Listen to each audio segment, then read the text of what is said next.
A call to action, contextualizing data limitations as public health issues. To begin, I'd like to acknowledge the traditional owners of the land on which we all stand today and pay my respect to elders past, present and emerging. World Wellness Group works on the lands of the Turrbal and Jagera nations, and we acknowledge them with our deep respect. Welcome to Multicultural Health. We are World Wellness Group, a multicultural primary healthcare service located in South Brisbane, in Queensland. We are a grassroots multicultural health social enterprise. We operate as a not-for-profit independent service with the mission to reduce multicultural health inequity. We do this firstly by providing health services directly to people from culturally diverse backgrounds. And secondly, we also have a strong focus on working on the systems that create health inequity in the first place. This slide summarizes our service delivery context. We provide medical, mental health, allied health, traditional medicine, and preventative health services. As you can see, last financial year, we provided more than 14,000 health appointments, and we have close to 2,000 active clients. We also have an asylum care health program and a health justice program. We recently launched a statewide COVID-19 helpline to provide direct support and advice to people from multicultural backgrounds throughout Queensland. Between March and July this year, we delivered 834 service contacts, and that was before the helpline was officially launched. We would like to state up front that as a specialist primary health service, we have a deep understanding of the needs of our clients. In delivering this work, however, we consistently find that the lack of multicultural health data is the single most impactful barrier to our work. Through this presentation, we are hoping to provide you a clear sense of the scale of the existing data limitations and their multiple impacts. We will be outlining the impacts at the individual, practitioner, and sector level. It's important to note that the sector is extremely poorly positioned to improve health outcomes and achieve our public health goals, as there is no reliable multicultural health data to inform policy and planning. Also, the problem of insufficient data becomes self-perpetuating, given that without adequate data, we are limited in our advocacy to call for adequate investment in the health of Australians from multicultural backgrounds. As you know, the context of this conference is about COVID-19.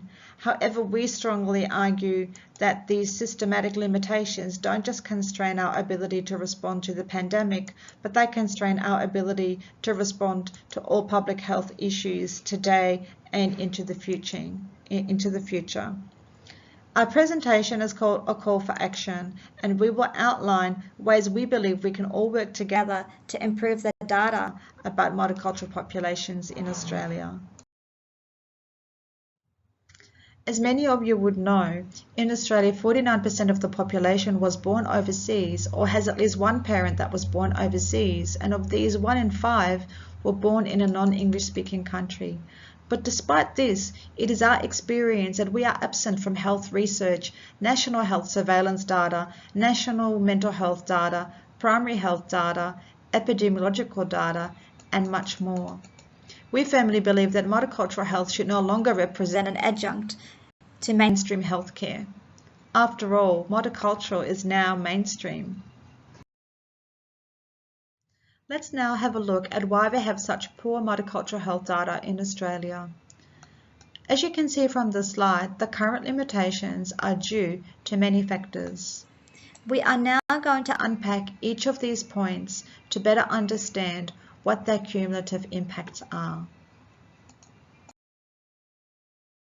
As many of you would know, in Australia, the Australian Bureau of Statistics, or the ABS, guides data collection, and the standards for statistics on culture and language diversity, or the standards, are used by federal and state governments to collect their data. The standards have minimum core indicators to capture language and cultural diversity, and these are shown on the slide under the second dot point. Unfortunately, due to poor implementation, there is a great reliance on only one indicator, which is country of birth, which is a very poor indicator to capture cultural and language diversity. Therefore, even if government's departments did collect the current minimum indicators, they would still largely fail to identify the groups that are shown at the bottom of the slide. This is a really major problem. So in summary, in relation to the minimum data sets, the national standards are inadequate to capture the multicultural population as it relies on country of birth, which is only accurate if people don't migrate much. And this is clearly not the case for Australia's population. Let's now look at the implementation of those national standards. Well, there are numerous reports of poor implementation of the standards in the health, aged care and disability sectors, and some of those reports are listed on the slide for you. To make matters worse, really important data collections like the National Disability Insurance Scheme and the Australian Institute of Health and Welfare National Aged Care Data Clearinghouse use their own definitions of cultural and linguistic diversity, which makes the comparison of data sets extremely difficult. Let's now have a look at our health surveys, which are an important source for data. There are multiple limitations with our national surveys. Many surveys, such as the Australian Health Survey, aggregate overseas-born people into large categories, for example, region of birth, or by whether they speak English or not. These are all unhelpful classifications for health service planning and health service delivery. Aggregation also masks differences within these large and diverse cohorts. National surveys also have very small sample sizes for CAL people, and this means you cannot disaggregate for meaningful statistical analysis. Some surveys specifically exclude people with low English proficiency, as was found in the study that is quoted on the slide. The Queensland Department of Communities sums it up very well, and they say, collecting data on cultural and linguistic diversity as a group is not effective and will not provide any beneficial insights into customer needs. A range of indicators are needed to identify customer demographics such as cultural and language background, and to then allow assessments to be made regarding needs and level of vulnerability.